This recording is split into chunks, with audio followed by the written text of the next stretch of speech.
Assalamualaikum warahmatullahi wabarakatuh. Saya Suciati, perwakilan dari kelompok 1 PBSI 2C. Di sini saya akan mempresentasikan materi tentang orientasi mata kuliah Ilmu Sosial Budaya Dasar, di mana akan saya jelaskan tentang dasar pemikiran, pendekatan, dan model pembelajaran.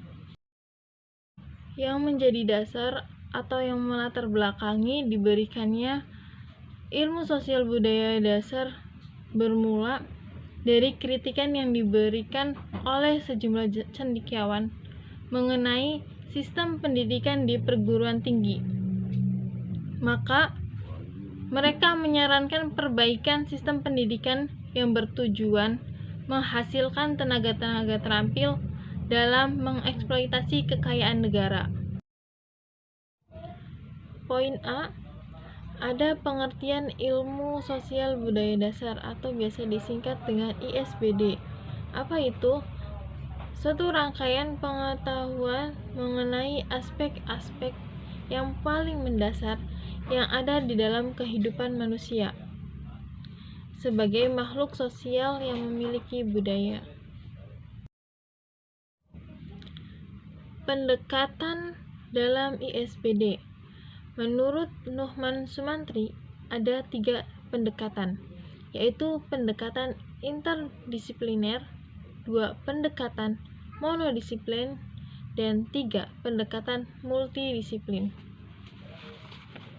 Pendekatan interdisipliner bertujuan agar mahasiswa dapat melihat masalah sosial dan budaya secara lebih luas dan komprehensif, sehingga di kemudian hari mereka dapat berperan serta memecahkan masalah-masalah yang ada dalam sosial.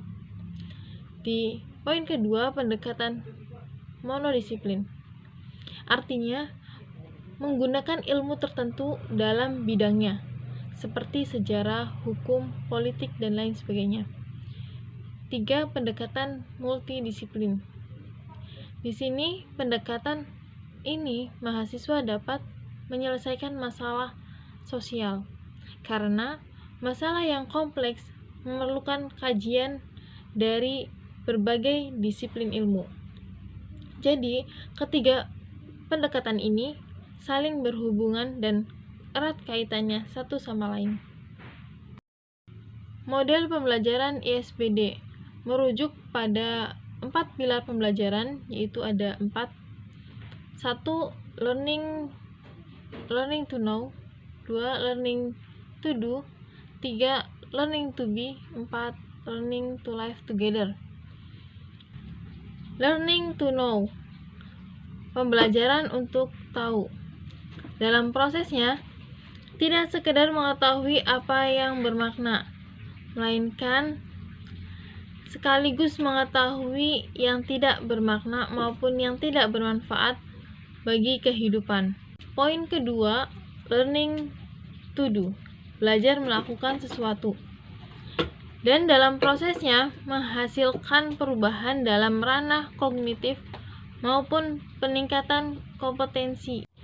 Dan poin ketiga, learning to be, belajar menjadi diri sendiri. Hal ini erat sekali kaitannya dengan bakat, minat, maupun perkembangan pribadi. Dan yang terakhir, poin keempat, yaitu learning to live together, belajar hidup bersama. Dalam prosesnya di sini kita belajar untuk saling menghargai, menerima, maupun memberi apa yang ada dalam kemampuan yang dimiliki, juga sebagai bekal dalam menjalankan peran di dalam lingkungan. Jadi, dapat ditarik kesimpulan dari materi ini bahwa pentingnya mempelajari ilmu sosial budaya dasar karena mahasiswa akan menghadapi permasalahan sosial dan budaya.